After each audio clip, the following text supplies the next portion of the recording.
what the wonderful women who were Ushpizin talked about. Could I live up to their example? But did I have to? I never recall having a sukkah in our yard as a child, and like many others, we depended on the sukkah built at the temple. I guess in the media age we live in now, we could have a virtual sukkah.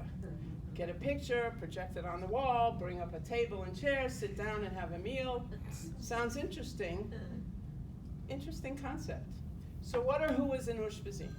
And this is the explanation I found. Ushpizin is Aramaic for guests, a reference to the 7 supernal guests, founding fathers of the Jewish people, who come to visit us in the sukkah. One for each of the 7 days. Day 1, 2, 3, 4, 5, 6, 7, Abraham, Isaac, Jacob, Moses, Aaron, Joseph, and David. During most of our celebrated holidays, we rejoice in bringing guests to our table. So during the 7 days of Sukkot, when we're eating our meals and sometimes sleeping, are we streaming this?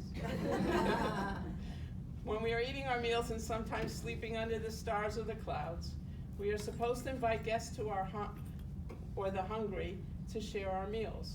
But if I had to think ahead of the time who would be my Ushpizin, my guests, I might have a different guest list.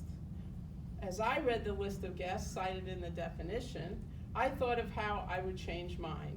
And mine would include Sarah, Rebecca, Rachel, Leah, Miriam, and Ruth. And number 7, I wasn't sure yet because I had a lot of choices. So my Jewish journey, we'll get back to the 7th later. My Jewish journey is just as long as most others, but we never think it's long. My paternal grandparents were from Tarashta, a county in Russia that included the Ukraine and Kiev. My grandfather Isaac made his way to the United States through London around the age of 12 with his older brother, and they settled in Philadelphia with relatives who preceded them. My grandmother Rebecca and her family also immigrated to Philadelphia from Tarashta, but the families didn't know each other. Through the magic of Jewish community and settlements, Isaac and Rebecca met. They married and settled in an area of Philadelphia. Is the rabbi still here? Oh yes, an area of Philadelphia known as Strawberry Mansion, a Jewish community on the north side of Fairmount Park. My father, his older sister, and one younger brother were born there. The community was very large. There were many synagogues to service everyone in their customs. Most were Orthodox. As the years passed, some of them changed to conservative and reform. But as Jews moved to the suburbs, the synagogues were taken over, and they are now mostly Christian and Muslim houses of worship. If you visit the area, you notice that the original building symbols survive on the outside Stars of David, 10 Commandments, as examples over the doors. My father's family, the Feinberg family of 5, moved to Brooklyn in New York. Another brother and sister were born in New York. As I was always told, my grandmother, Rebecca, ran a tight ship in Bensonhurst as my grandfather established a fur business in New York City. Eventually, my father and one of his brothers joined the business on 29th Street. And after my father was discharged from the Navy, he also was there. He didn't have to go too far. He was stationed in Staten Island. My maternal grandparents were born in the United States. My grandfather Jeremiah was born in Brooklyn, and much to my surprise, he and his father and brothers were also in the fur business. I don't think they would survive now too well. My grandma Rachel, or Ray as she liked to be called, was born in Greenport, New York, on the north shore of the Twin Forks. Her parents, Morris and Esther Brown, were married in Europe.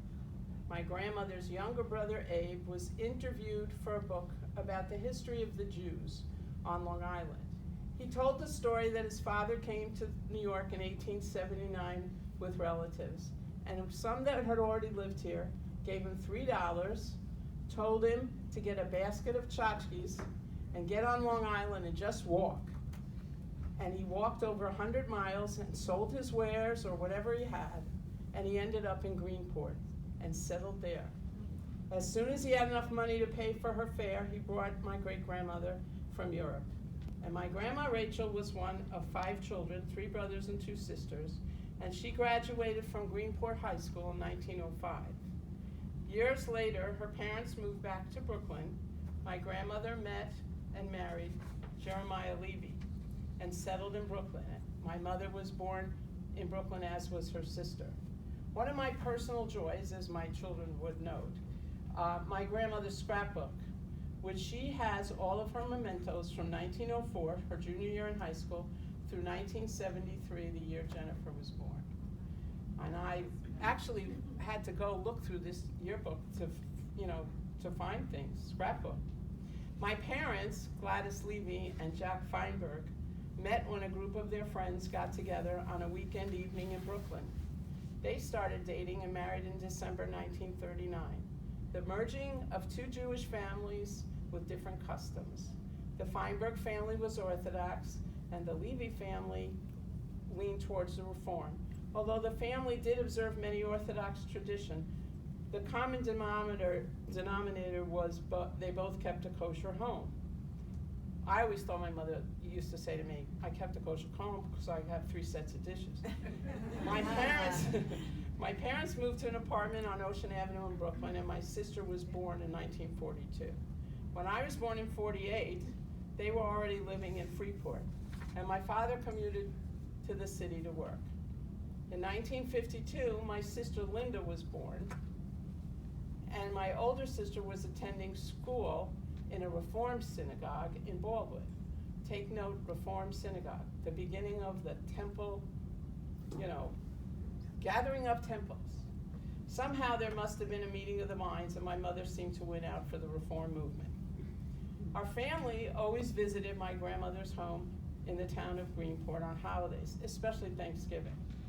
Our quick visits to the little synagogue on 4th Street that my great-grandparents helped build was always a highlight of our visit. It was a small, clapboard-looking house, although it was never a house. It was built as a temple, and it looked like a house among the others on the block. A very homey place, yet women prayed upstairs on their own, men downstairs. But it went as a casual visit them.